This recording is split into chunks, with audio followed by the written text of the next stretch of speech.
Hi, I'm JJ Conway, and I help hardworking women and a few good men build financial confidence and take ownership of their financial future. I'm cheering you on with education on financial literacy, smart investments, and passive income streams. Welcome to Ladies of Wealth.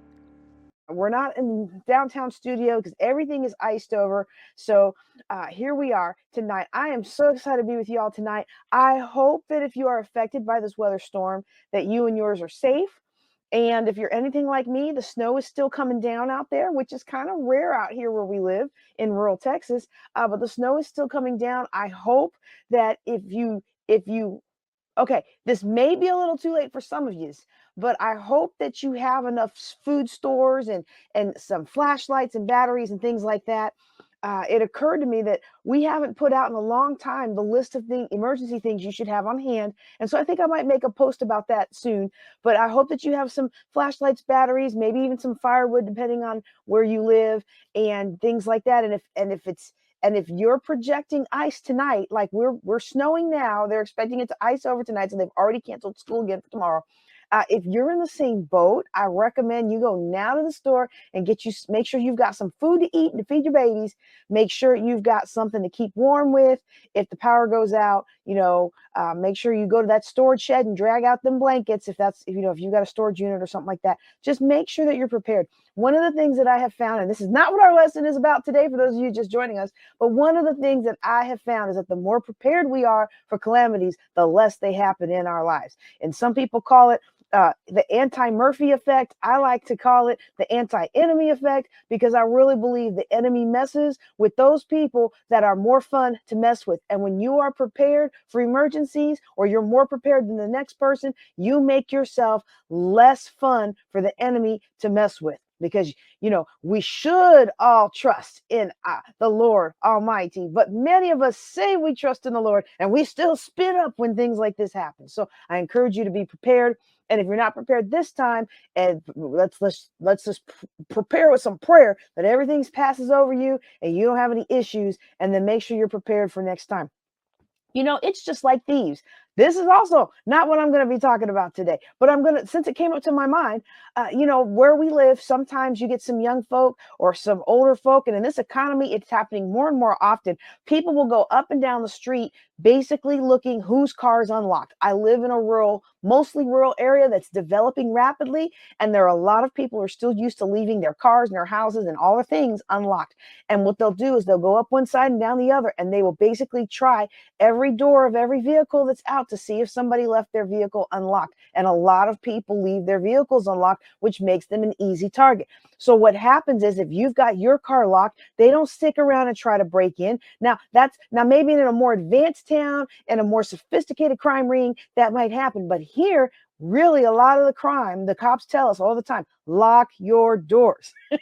You will prevent like 90% of the theft if you lock your doors. And so we want to be prepared, and we want to make ourselves less fun for the devil to mess with. All right. All right. So today we are going to be talking about the concept of flow.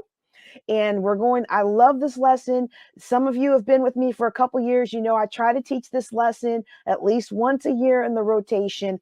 This is part of a series of lessons that my mentors walked me through when I was trying to overcome that accident that ended my military career. And I was really feeling stuck, and I was really feeling hopeless. And I wondered if the neurologist was right, that my mind was going to be mush in 5 to 10 years. Well, 2025 will make year 8. So I guess he was wrong. But at the time, I didn't know he was wrong. And I didn't know what was going to happen or what was going to become of me, or whether I was ever going to be able to have a normal life again, y'all. I mean, I was just so down, and I was just so stuck. And I'm so thankful that these lessons came along and helped lift me up. But this lesson in particular really spoke to me. And it's because we are so focused on the lack instead of focusing on what we have. And because we feel like we don't have a whole lot, we cling to it with all of our heart. So if you know somebody today, I'm going to give you time to go out and shake the bushes and tag a few friends that need to hear this tonight. If you know somebody that feels like they're always stuck, or if you know somebody who feels like no matter how hard they work, things aren't working out for them. If you've got somebody in your life today that it feels like every door is closed to them and they can't figure out how to open the doors, this is the lesson for them to be on today, tonight, wherever you're watching this. And if you're watching the replay, whatever time you're watching this, tag a friend who needs this uplifting and encouraging lesson. Because I promise you, what we talk about today is going to help elevate your life, is going to help take things to the next level. It's going to unlock what's been held back from you for all this time. Maybe in 2024, you're like me, things just went crazy in 2024. I was so expecting 2024 to be my banner year, y'all. My first miracle baby graduated from school and high school and went off to college, and I successfully reared a young black man who didn't go to jail, and even when I was a single mother, didn't get in any trouble with the law. Like we have all these stereotypes that feed us and hold us back and make us feel like we're not good enough here and not good enough there. And last year should have been a celebration of overcoming so many stereotypes. But one of the things that I found out last year was when you live your life according to the measures that other people put upon you, and when you live your life according to the low expectations that others have for you, even if you're trying to bust them, when you live your life according to the falsehoods that swirl around in the media and in the local populace, when you live your life according to those shortcomings, it will stunt your growth. And as you will hear in this lesson, you will be with you will experience contraction in your life instead of growth. And so today we're going to bust free of all of that. And I hope that you will stay with me. Now, if you are a part of my Real Success Mentoring Program, then you already have this lesson in your portal. I'm going to show you the portal real quick. I should have probably set that up first. No, I'm just going to show you the guidebook. But the lesson has the guidebook. Okay. Let me get to that. The lesson has this guidebook. Okay. It's 14 pages. It's a good little guidebook that you can use to follow along the lesson. If you're not already in the class, the Real Success, REAL Success Mentoring Program, then what you can do is you can go get that for just $3. That's right. Just $3 at the link underneath my name over here. Yep, we're right there. jjclink.com/flow. Okay, you can go there and you can get the guidebook, and then it'll also come with this recording, and it'll come with the audio you can download as well as the video that you can watch. Okay, and that's just $3. It says an error occurred. Well, hopefully y'all are seeing that because it tells me an error is recorded. But the link is there beneath my name. Y'all can go get it there. Okay, so let's go ahead. And let me just make sure everything's good here. Okay, this is going to be a great lesson, y'all. The lesson is titled Flow. And the interesting thing is, so the mentors that walked me through this lesson also helped me create these lessons to bring to you, okay? And the original working title of this lesson, was actually restriction. And then it was like, well, gee, do we really want the energy of restriction? It's like Mother Teresa said, I'm not going to an anti-war rally because anti and war are negative. But if you want to invite me to a rally for peace, I'll go to that rally. All right. So maybe we don't want the energy of restriction, because it's not really about restriction. It's really kind of more about flow. And so it's also like another lesson that we'll have coming up on confusion. When you see the lesson on clarity, you'll know that, because you hear me tell you this, it was actually originally titled confusion. And when we studied and explored, it's like, well, you know what? These are the invisible boundaries that were holding us back. But we don't want to, how do I want to say that? We don't want to dwell on the negative. And really, I hope that you'll join me for the rest of this series, because there's a lot of little invisible things that are holding us back like that. And the least we can do sometimes is just to kind of hold the little small bit of truth and then kind of just, ruminate on it a little bit, kind of spend some time with it. One of my first pastors, my second or third pastor, actually, my first job in the military, said he likes to marinate on it. He likes to let the ideas marinate in his brain. And we want to let ideas and we want to let truth marinate, not feelings, the truth. And not feelings, because our feelings are important. We got to honor our feelings, but our feelings are not the truth. And in fact, if we live a life by feelings, it will steer us wrong so many times.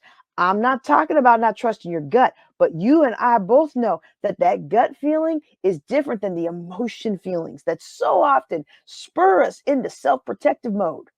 You know the feelings, like those feelings where you're so exhausted, you just can't keep your eyes open one more minute. You'll finish the rest of that project tomorrow until you get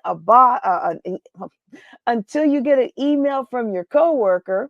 It makes it look like they're taking credit for your work with the boss. Oh, you wake up real quick. You get all in your feels. You type out 3 or 4 pages. Not our feelings, the truth. And we really want to unpack the universal meaning of the truth, but especially what is that truth's meaning in my life and how can I bring it alive in my life? Okay. I think it's really, really important. Remember when everybody was talking about The Secret, like everything was law of attraction, law of attraction. And I like that. I like the law of attraction. I believe in the law of attraction, right? I believe in the law of attraction. I want a house. I want a nice house. I want a house with a lake. Am I gonna actually move it? Am I gonna attract that house to me? It's a nice idea, right? But some of us, we get wrapped around the axle in the details, and we don't understand how we actually use the law of attraction. And when we get our head around, these other aspects of consciousness that other people have experienced, we begin to realize that some of the things that we think we know were maybe handed to us with an ulterior motive. And we'll talk a little bit more about that later. But just for now, I want to just kind of remind you of how vast the amount of data that our brain processes. It processes like 100,000 bits of information a day, and it maybe lets up to your conscious brain 20 or 30,000 pieces of information that your conscious brain then puts together and forms conclusions and analysis, and that sometimes your subconscious brain will not let it come up to your conscious brain, but you'll develop that gut. Okay. And we see this, we think sometimes, oh, that's just woo-woo science. I don't want to, no, here we go. Think positive, think positive. I've been thinking positive and I'm still broke. Think about this happening in our lives, okay? You want to get a new car. You're driving down the road. Suddenly, everybody's got that color car you want, right? You want to get a new dog, and you're thinking of getting, I don't know, a chocolate lab. Chocolate labs are so pretty because I see blonde labs and I see black labs, but you rarely see a chocolate lab. And then you think about getting a chocolate lab. You found just the right chocolate lab, and now all of a sudden it seems like everybody walking their dog, walking a chocolate lab. And you think, well, maybe I'm attracting these cars to me now. Maybe but that doesn't make sense. And maybe I'm attracting these dogs now because I'm putting it out there. I'm manifesting. I'm manifesting, y'all. Oh, y'all, did you do a lot of manifesting in 2024? If you did manifest what you wanted in 2024, then you understand what I'm talking about. But if you tried to manifest in 2024 and you feel like you named it, but you never got to claim it, or you thought positive, but the world thought negative, I want you to hear what I'm saying. You're not attracting the cars. You're not attracting the dogs. They're already there. What you're attracting is you're attracting them into your reality. Out of all the bits of information that your brain is processing, and it says, okay, she don't need to know this, he don't need to know that. This is not important right now. That's not going to help us achieve our goals. That's not going to help us stay alive. So those informations, they don't bubble up into our reality. They don't bubble up into our conscious mind, right? The chocolate lab was there all the time. You're surrounded by the orange cars, but your brain is shutting them out for you so you don't get so overloaded. In fact, some of us, we have the unfortunate gift of being very aware of all the details, and we get very overloaded very quick. And so your brain in the way God created it blocks out a lot of things that it thinks you don't need to know.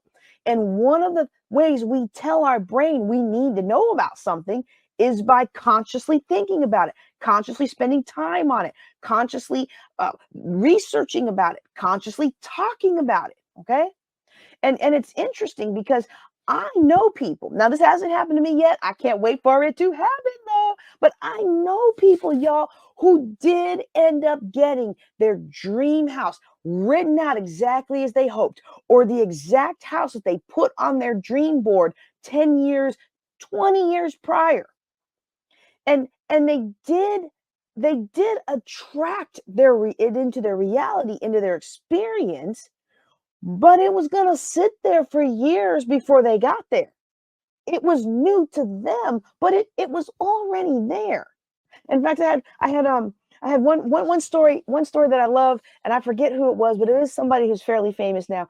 And they were talking about how they bought their house in Malibu, I think it was, and when they walked in, they didn't even realize it was the same house until they were unpacking, and they had been moving and moving, and so a lot of stuff was in storage. But they had this big house, so they were unpacking all the boxes.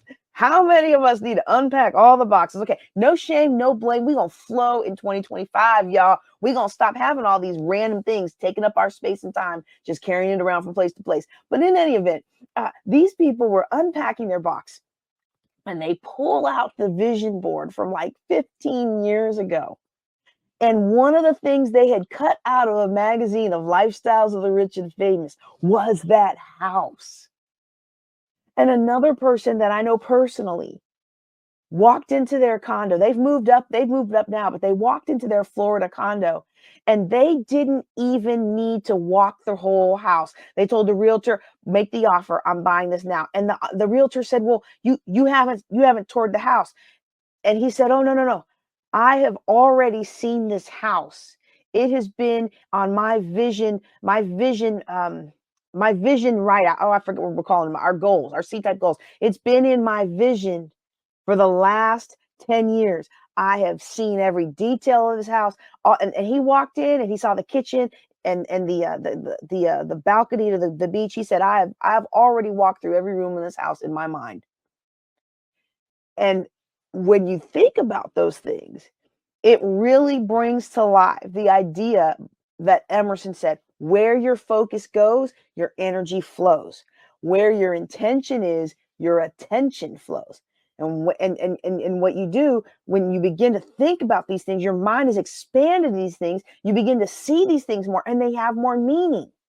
So now, for those of you who've been on the campus for a while, you might have heard how I, internalize, and really my expression of these different universal truths that I'm teaching the lessons, certainly through Think and Grow Rich, and the I Am lesson and the Oneness lessons, that you'll also find that portal if you do the $3 guidebook. These things, they stand alone, but they're building on each other, because what it does is it helps us to shift our perspective. We no longer have to make our decisions according to the crumminess around us. We no longer have to live our life according to what somebody else dumped on us. We no longer have to live our life trudging through, wondering when's something going to work out for the little guy, for the little gal. It's going to work out for you. And as you begin to focus on what it is you want to work out, your brain becomes more attuned to all of the different things. The things were already there, but your subconscious didn't know you cared. And your subconscious didn't know you were interested, because all you've been telling your subconscious is, well, I'm nothing. I ain't never going to be nothing. I hate life. This is no good. My kid this, my parents that, my husband this, my wife that. That's what you've been feeding your brain. And your brain says, your subconscious says, oh, well, if that's what they want to think about, that's what they want information on, fine. Every piece of information that verifies that their kid this and their husband that and their wife this and their parents that, that's the information we're going to bubble up from the subconscious into the conscious brain. Information has been all around you that you can succeed. Information has been all around you that God is on your side. Information has been all around you that you really can make this happen. You really can thrive in 2025. The information has been there. The options have been there. The doors that need to be opened have been there. You just haven't seen them, because you've been telling your brain, all I care about right now is the feelings of failure. And all I care about right now is the feelings of disappointment. And all I want to think about right now is how horrible this is and how unfair that is. It's time to go another way. It's time to walk a way that's perhaps a little bit more excellently. All right. So tonight I want to share with you another one of these universal truths, principle, maybe an understanding based on truth, however you want to label it. All right.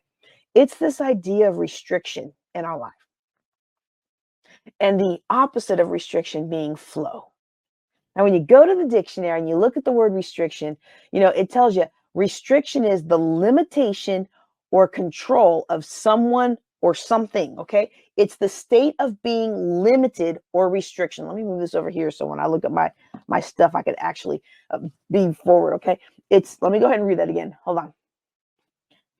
Okay. So restriction is the limitation or control of someone or something. It's the state of being limited or restricted. And so it's interesting when we hear those words, right? Limitation and restriction is a state of being. And when we're in that state of being, we're being controlled.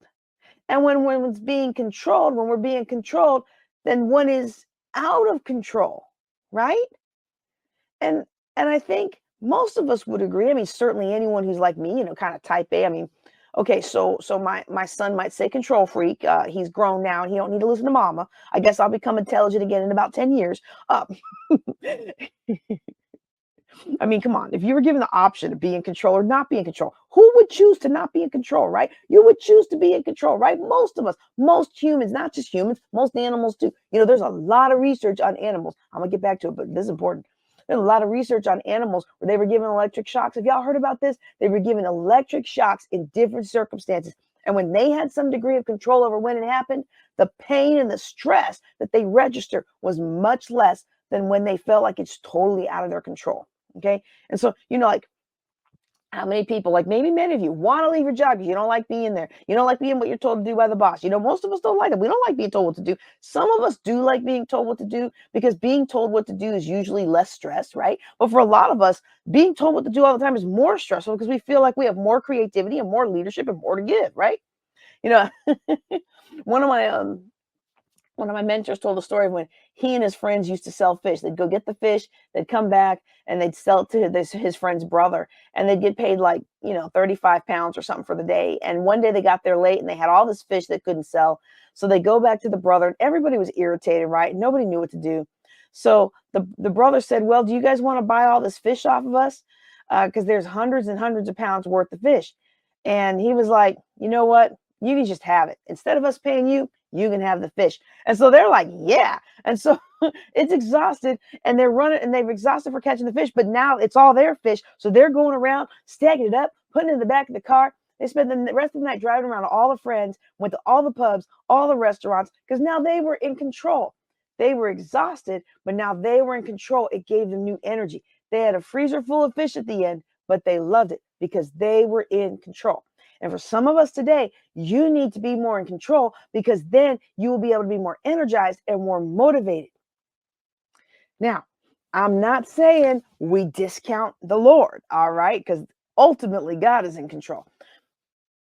But I think most of us, would at some level, we would have an increased measure of anxiety or fear if we lose control. And I think one of the reasons we experience these negative emotions of anxiety and fear is because being restricted in any area of our life is not a natural state of being. Remember the definition, okay? Restriction is a state of being.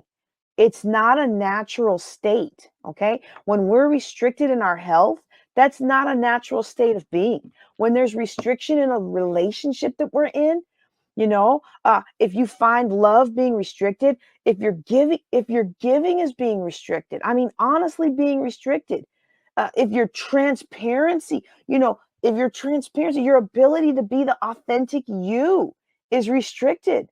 These are not normal states of being for humans. If you're restricted spiritually in any way, it's an unnatural state of being. If there's a restriction in the area of your finances, in the full flow and freedom of money in your life or business, that's not natural.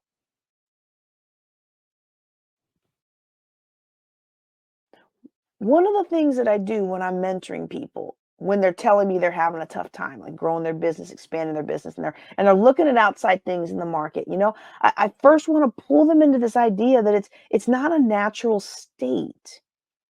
And whatever you think may be causing it, okay, and you might have heard me talk about this at my women's retreats. How one of my formal mentors, when I sat down, I started telling him all the things that were wrong in my business. And you know what he asked me? Who remembers what he asked me? If you know what he asked me, go ahead and drop it in the chat before I can say it. But I'm like, this is wrong and this is not right and this is and blah blah blah blah blah blah blah blah. And you know what he asks? Well, who do you need to forgive? Who do you need to forgive? And I'm like, what? I came here for business advice, not a prayer session. But restriction is not a natural state of being. It's not congruent with the blueprint that God created for your life. And when we experience this restriction in any area or any form, it immediately registers as a foreign object in our spirit and in our awareness. Just as if you ate something unnatural, your physical body would immediately begin the process of rejecting. That's what happens in our spirit. Our human spirit, where God's spirit dwells, will recognize this state of restriction, this unnatural state in our thinking. And what it does is it begins to make us more aware of it. Now look, I know we're going to get into a little bit of a depth tonight, but this is going to help set you free. It's going to free up the finances that have been bound in your life. It's going to open up the doors of prosperity that have been shut to you because you didn't even know that all these things played a role. Okay. Now just I'm not going to start preaching and stuff, but let me just, kind of touch on something real quick. When in my studies, we talk about simultaneously living on three planes of existence. We are spiritual. We have a human spirit that is gifted with a soul, wrapped in a soul, which makes our intellect, our personality, living in a physical body. Okay. So we're a three-part, the Bible says our body, our soul, and our spirit.